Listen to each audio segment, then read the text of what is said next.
Presented by Kamuk Ukulele Magazine, this is Ukulele Stories. Samantha Muir, welcome to Ukulele Stories. Thank you. Thanks for the invite. Good to talk to you. Absolute pleasure. Classical ukulele. Now, that is a subset, maybe, I guess, of the current ukulele boom. But my first question is, how and when did the ukulele come into your life? Okay, so it was about 2012. As I'm sure you know, I've got a guitar background, classical guitar, if you like. And one of my guitar students wanted to join the ukulele group at school, which I thought at the time, I thought was wild. I thought, only old people do that. 16-year-olds don't do that. But I thought, okay, that sounds like fun.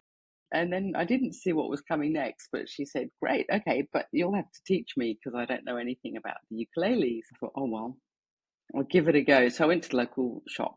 We had shops then, actually, back in the day, and and just tried out a couple of ukuleles, and I was kind of like love at first sight, really, because I'd always trivialized the ukulele. I guess, like many people, especially coming from that, classical guitar background, and had not really seen it as a serious instrument. And as soon as I played it, I realized that I totally misjudged the ukulele because I didn't strum. I'm not a strummer. I mean, I've never been interested in strumming the guitar. I love it when other people do it. So I just played, like arpeggios and fingerstyle. And it just sounded so beautiful. And of course, the re-entrant tuning was just so quirky. It was like, what is going on with this string? It should be low and it's high, and it kind of blows your brain, doesn't it? That re-entrant tuning, especially if you come from a linear tuned instrument like the guitar. That was it. Do you play with a low G or a high G? To start with, I was very much like, oh, I'm only going to play with a high G because that's the real ukulele. But recently, actually, on my tiny tenor, I've just put a low G. So I've gone over to the dark side somewhat. So where do you go from there then? So you've got a uke, you're playing it, you're enjoying it. Did you then just sort of fall into, the internet and have a look and see what was happening in terms of teaching and in terms of festivals and things like that? I really, to start with, was just interested in music, what music I could find to play. I didn't, think about festivals or anything like that. And of course, back then there was hardly anything. I mean, there were loads of songbooks and chord books, and the internet was all, the strumming and singing. And I didn't think of the term classical ukulele, so I didn't search on it. I mean, why would you? And so I literally spent like 3 months just playing the arpeggio accompaniment to Hallelujah. And eventually the family was just like, can you play something else? And I was like, well, actually, I can't. And I had some books of, I think it was Caruli and Carcassi just sitting around like from teaching. And I just kind of picked them up and started playing them on the uke, just thinking this is a really stupid idea. And actually, it sounded really cool. I was really like excited. And then, good old Amazon one day sent me one of those messages saying you might be interested in this, whatever they say. And it was Tony Mizzen's The Baroque Ukulele.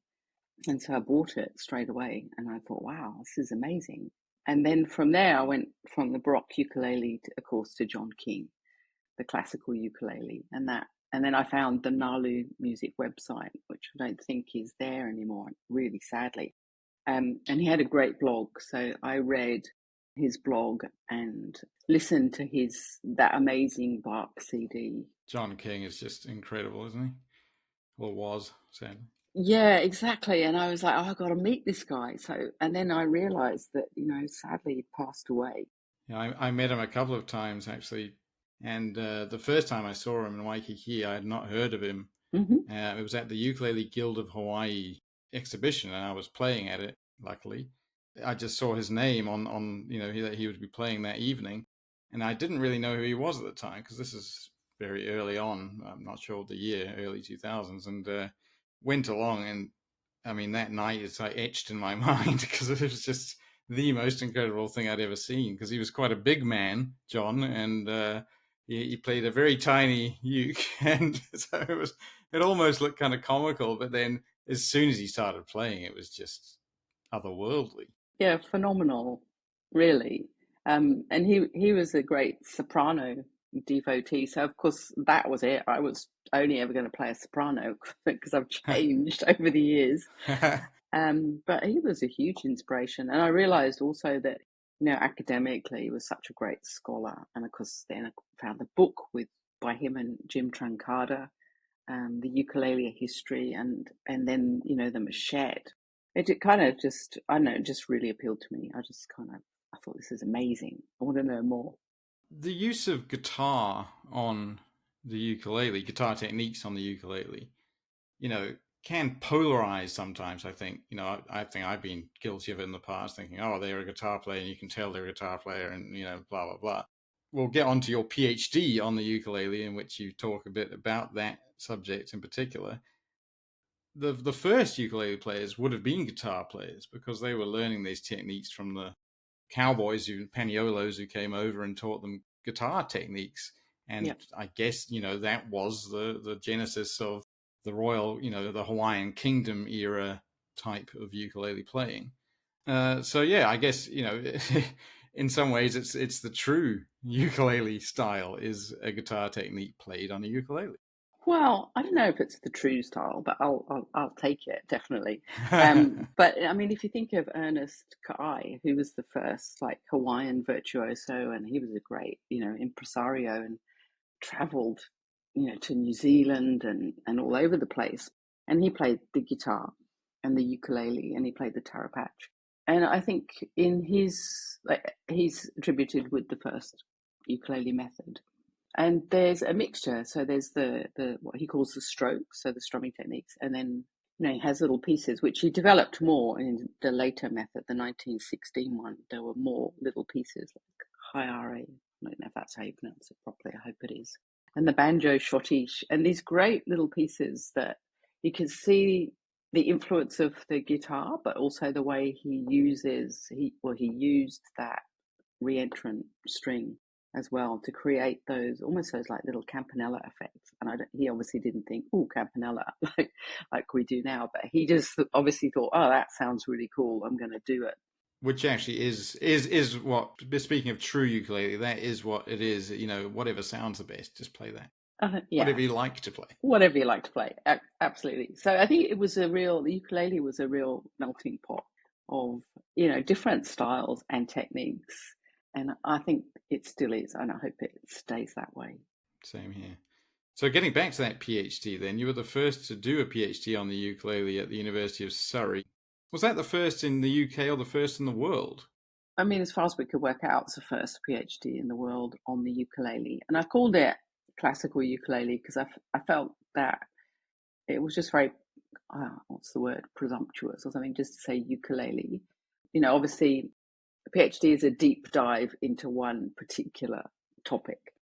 And so I thought, well, okay, so I'm just going to be open and say it's classical ukulele and it's guitar techniques on the ukulele.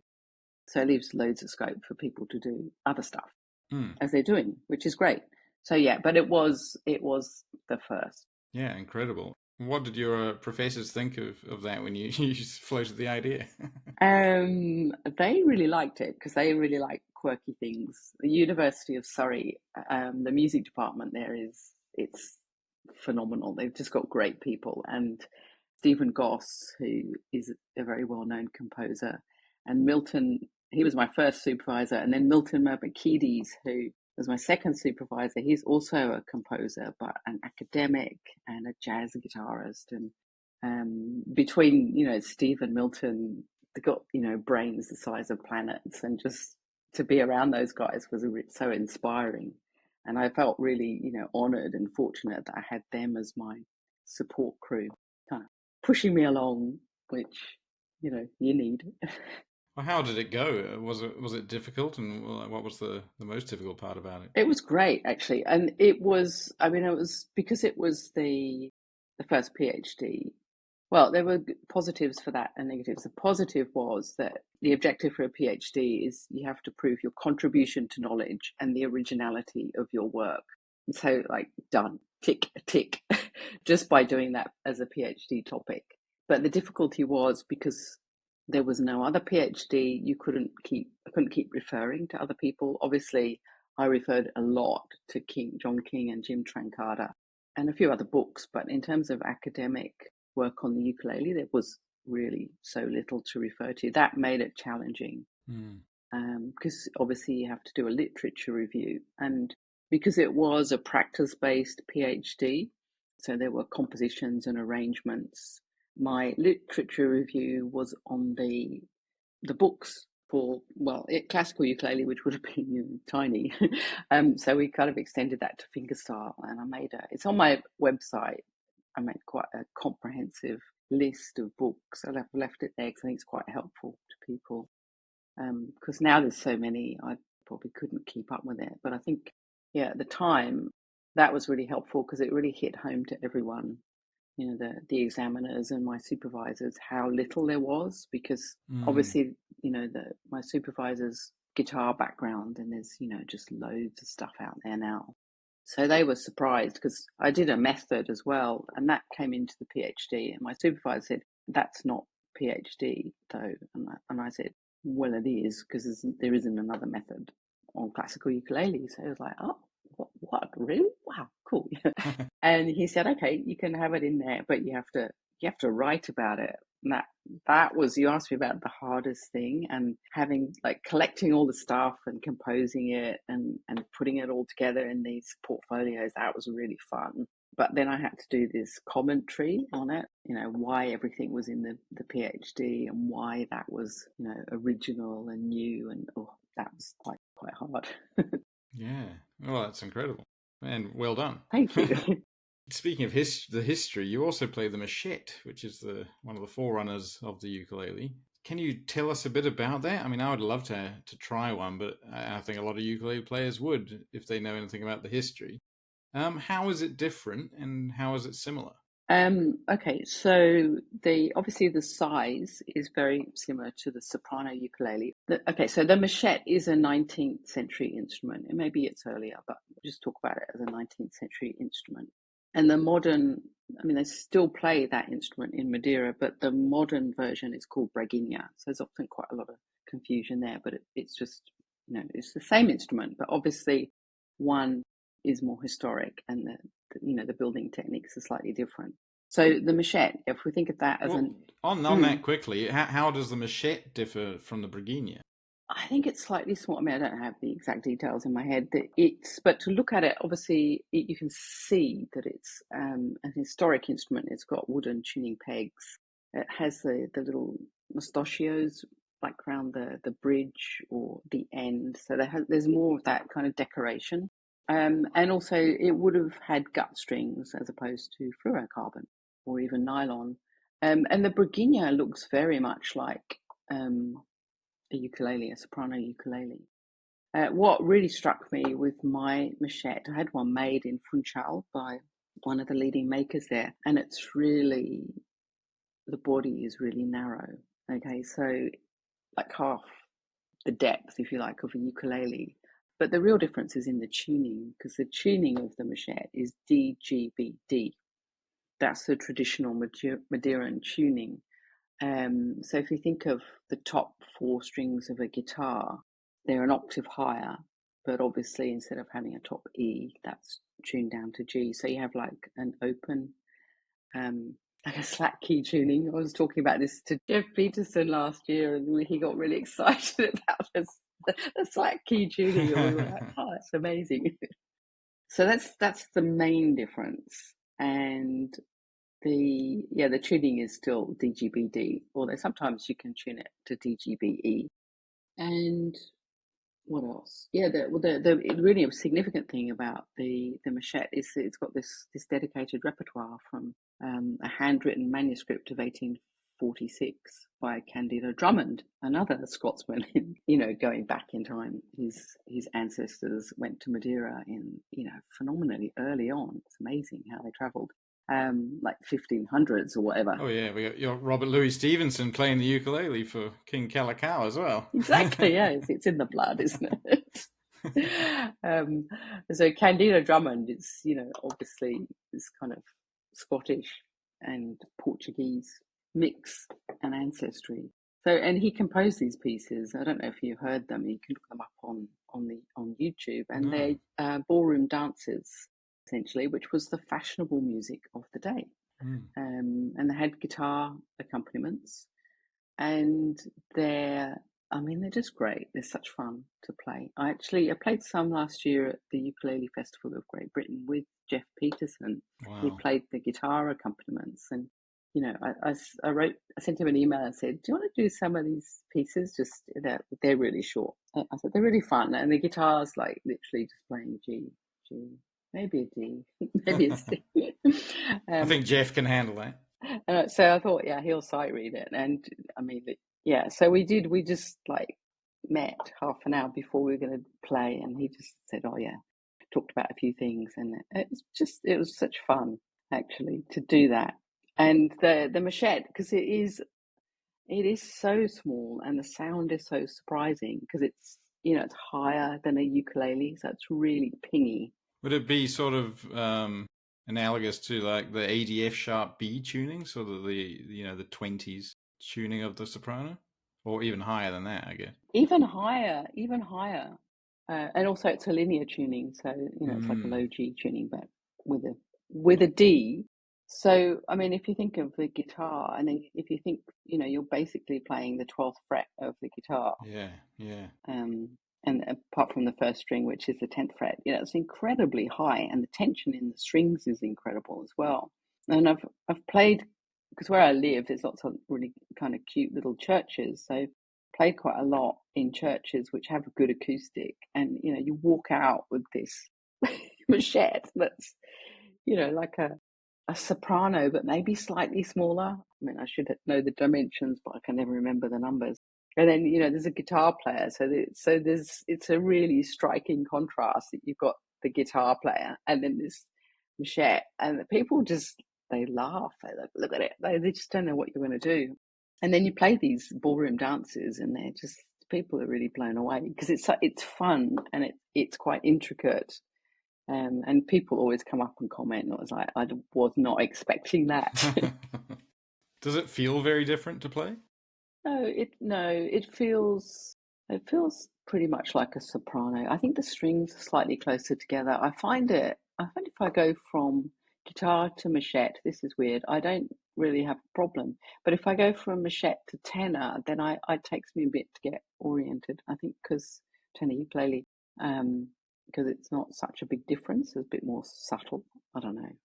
Well, let's rewind a bit then. How did you get into music at all? I mean, we were talking off air just a minute ago about you studying at the University of Sydney, where I am here. Yeah, exactly. You're currently in England, but so where did it all begin? So it all began in Perth in Western Australia.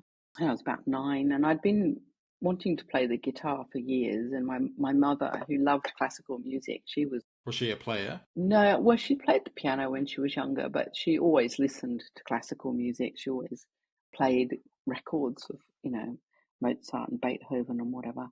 And I think she was just horrified at the idea of a guitar because she thought Rolling Stones and, I don't know, drugs and sex and rock and roll or something.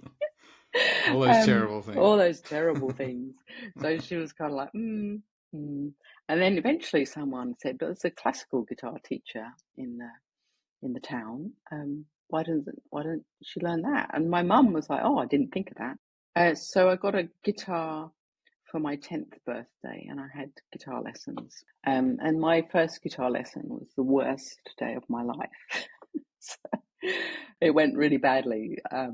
It was just terrible, and the teacher was just like tearing his hair out because he said at the end of it, he said like, "Well, people usually do at least 3 times more than we've done." And I think I'd done one line, and I couldn't figure out the music and and it was a full size guitar. I mean, come on, it wasn't Yeah, well, it wasn't a small one, so bit tricky. and I was quite small.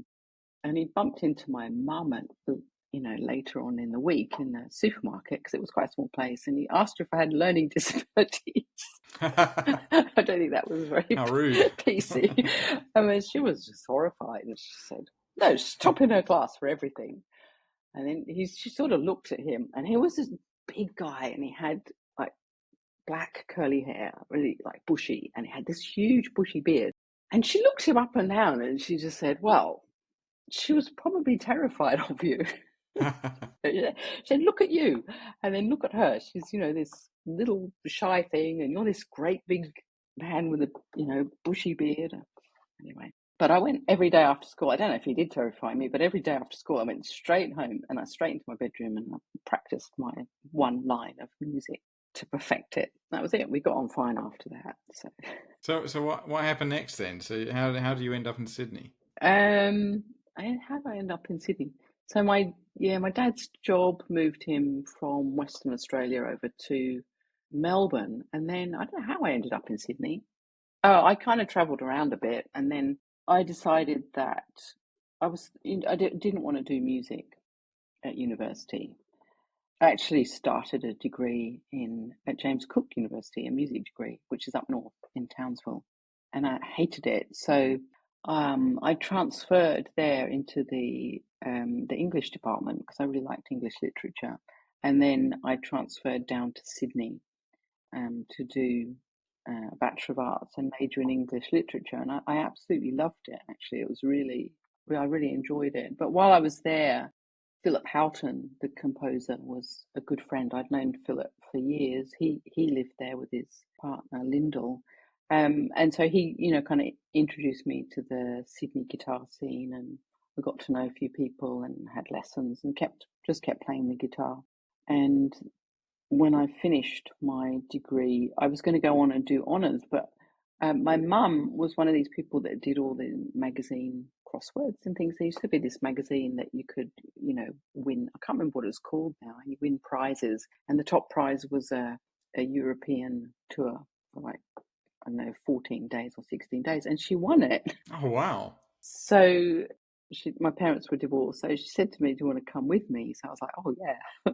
And because my aunt, her sister lived in the UK, we spent a bit of extra time in the UK after we'd done this amazing coach trip in Europe. And I visited the Spanish Guitar Centre in London. And there was a fellow Aussie working there actually. And he said, "Oh, you should come and to our workshop on Sunday. We've got Carlos Bonell doing a workshop." And I was like, "Oh, I've heard of him." Yeah. I went along and I played to Carlos, and we got on really well. And he liked my playing because I played a piece by Philip Houghton, and so it was something different for him, I guess, something a bit, new and different sounding. He was really interested in the piece. And I said, "Oh yeah, I've always wanted to study in London." I have no idea why I said that. And he said, "Oh, you should come and study with me." And I said, "Where are you?" And he said, "Oh, I'm just down the road." And that down the road turned out to be the Royal College of Music, and it went from there. So Wow. that's just, yeah, chain of events really. And so did English literature go out the window there, and you were full into music at that point? Yeah, it did go out the window actually. I didn't, because I had an offer to do an honours year, and I really, fancied doing postgrad in English lit, but yeah, that went out the window quite quickly because then it was music. But the English lit definitely came in handy because when it came to writing up my PhD, I sent the first chapters to my supervisor, and he was like, "Oh, it's such a relief that someone can write." So apparently there's often quite a lot of editing that goes on, which is fair enough, I guess. So yeah, that was good. I was quite good at, doing the writing, and that I attribute to all those essays I wrote for English literature. Yeah. Yeah, brilliant. And so was that then your career from then on until you discovered the uke? Were you primarily a classical guitar teacher and composer? Yeah. Yeah, I didn't, interestingly, I didn't compose like maybe one or two pieces for the guitar. Primarily a teacher, did a few concerts. I love, doing small concerts, local concerts, I guess, nothing fancy or grand. But always just loved playing the guitar, so I kept up with my playing. And Yeah, so the ukulele changed things in a big way because obviously it's a very different scene. So much nicer, so much less judgmental than the guitar scene. I don't know if I should be saying that, We've but said it's it true. many times before on this podcast, so don't worry. Okay, we'll keep that in then. What did you think then when you sort of first went to your first ukulele festival? What were your thoughts? And do you have a favorite now? Favorite memory, perhaps? Yeah, I mean, my first festival was the Grand Northern Ukulele Festival. I think that was 2016. So, and that's fantastic festival, which is um, resting at the moment. Hopefully, it will come back at some point. And that was just it was mind blowing for me, coming from a classical background. Just the variety of people and the noise and the chaos.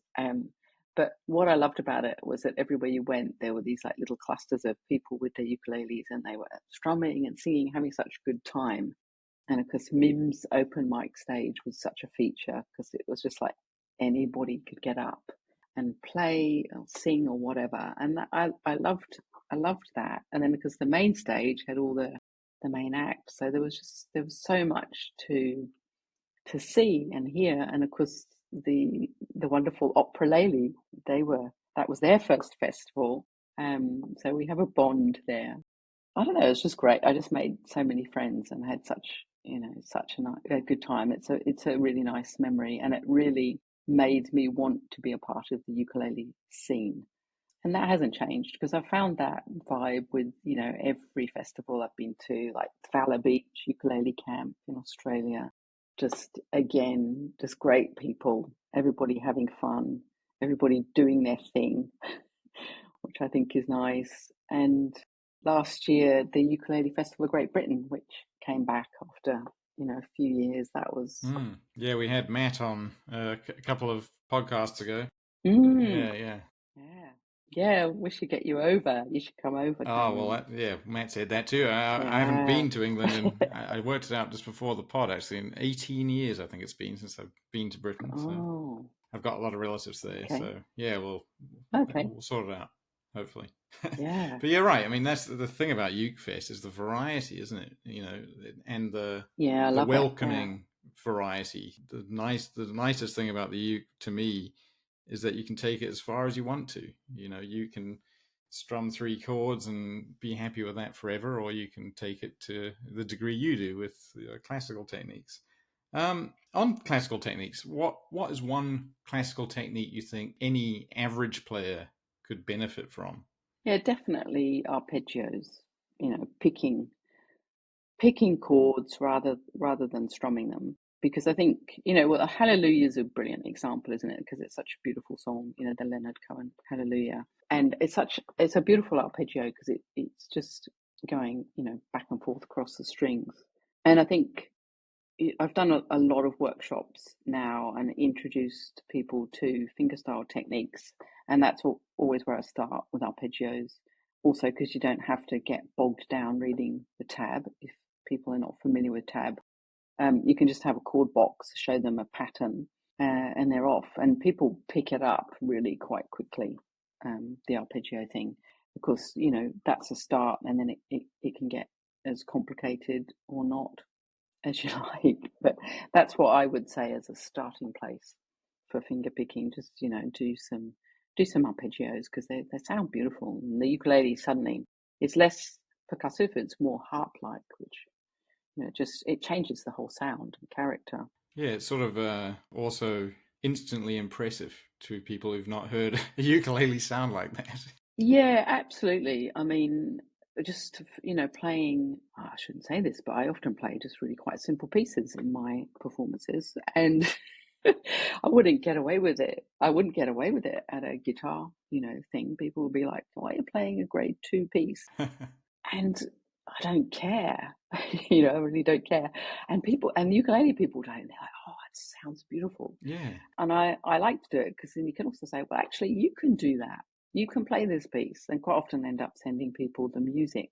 So I don't feel my job is to impress people with my playing, although sometimes it's quite nice to play the falling rain or something like that. But I feel like it's to demonstrate what the ukulele can do, Mm.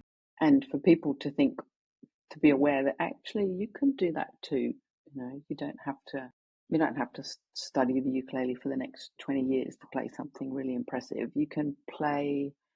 I've got a student now. He's in his 70s, and he's been playing for a couple of years, and he's playing a little karudi piece that I often play in concerts, and he loves it. So it's doable. Yeah, absolutely. Sometimes when I teach workshops, I'm known as kind of a strummer. I'm much more of a strummer, and I only started picking when I went to Hawaii and saw everyone picking.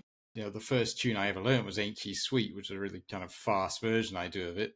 But in my workshop, sometimes I just break it right down and slow it right down, and then just introduce a very simple picking pattern and play exactly the same chords of Ain't She Sweet in a kind of classical way, which would probably upset you, but but a very simple way, just to show, as you say, that the dichotomy there of it's the same chords, just Yeah. slower and picking, and it just changes the character of the entire thing. Absolutely, yeah, and it is the same chord because so many of the Karuni pieces, the one I'm thinking of is A minor, and then it goes to C major, and it's very much, like 1 4 5 5 7 chord progressions, but just with a few extra twiddly notes thrown in. That's basically what it is.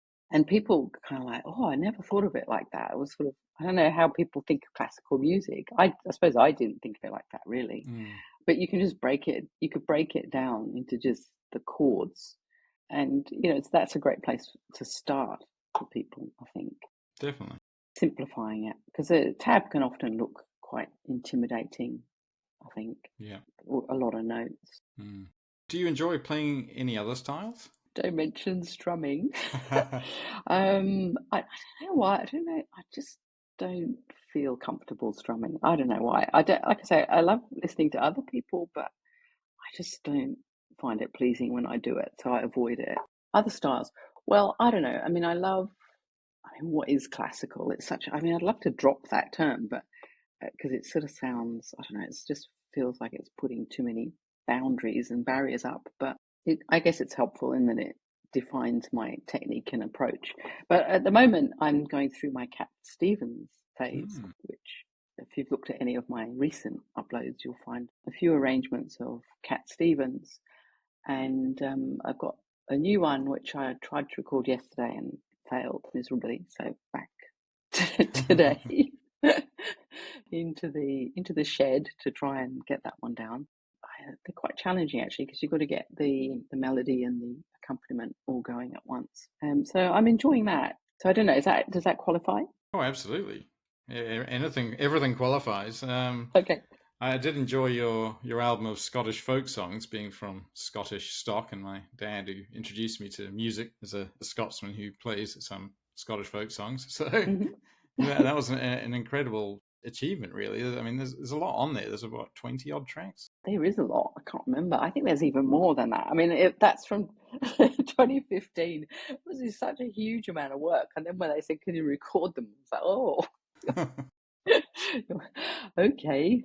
Um, yeah, I think there was like 35. I don't know, it was an awful lot. Some of them were they're quite Some of them are very short, short. aren't they? Yeah. Yeah. But yeah, that kind of really got me going on the arranging. And then the composing. Actually, the composing story is quite funny because I'm not a composer, I, really. And when I started my PhD, the application was new works for classical ukulele, and I'm going to commission these new pieces because the ukulele doesn't have its own dedicated classical repertoire. And so it got approved, and I was like, great, then what do I do now? So I had started composing, so I thought, oh well, I'll do it. I'll do something, and that will show people, and hopefully it will go from there. But I found that I really loved the composing side of it, but I don't consider myself a composer. It's interesting, the folk song aspect. I just had Sean Yakovon. Mm, Do you know yeah, Sean from Hawaii? yeah.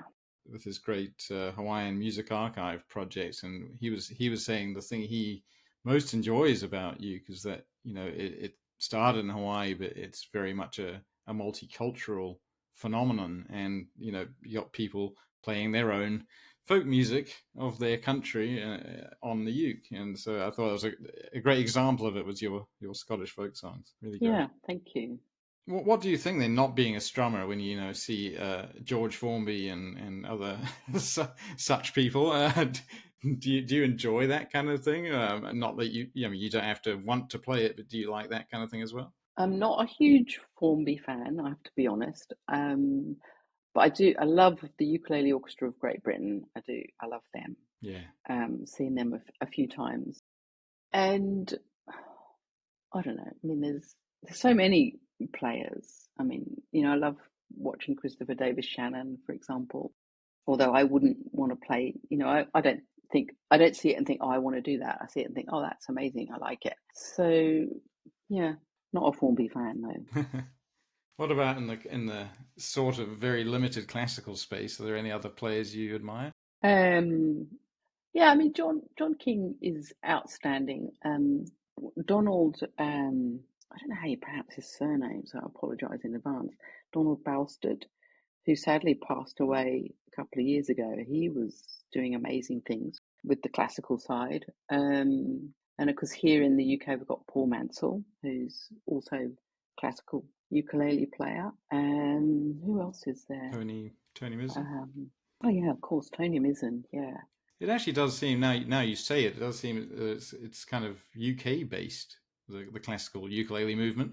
Well, I Yeah. was thinking that, but I think Now I think about it. I think that's my limited. No, there's Trine Galvez Oh yes. in Spain, Hmm. and I haven't seen him around recently, actually. So he's doing great things, and of course Elizabeth Pfeiffer in Germany.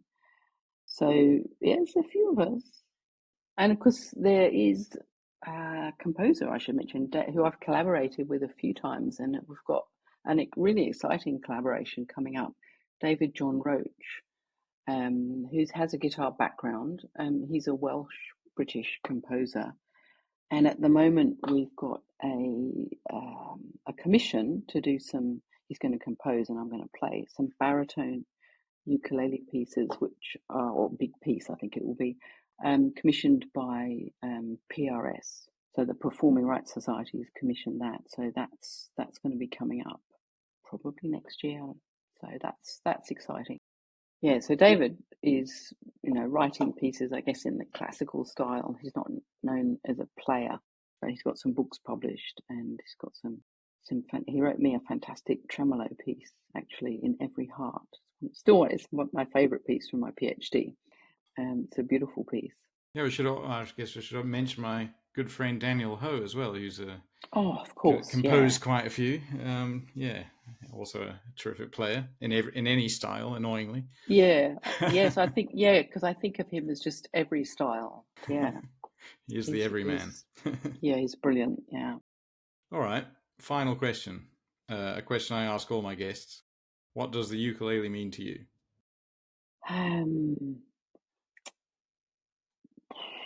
Well, I cannot say something that's really cheesy, but it does mean happiness to me. It's my happy place. The ukulele is my happy place. And I I love playing it. If I don't get to play the ukulele for a day or 2 days, I'm grumpy. And it intrigues me as well, because I think there's so many possibilities for the ukulele. I think, I've done a PhD, but in a way that just felt like a beginning, because there's so much more to the ukulele, and it's a friend as well. I feel like it's my friend, which probably sounds a bit silly, and I have many friends. I totally agree. Yeah, I have too many friends. Yeah, If you yeah. want to put it that way. Yeah, no, definitely.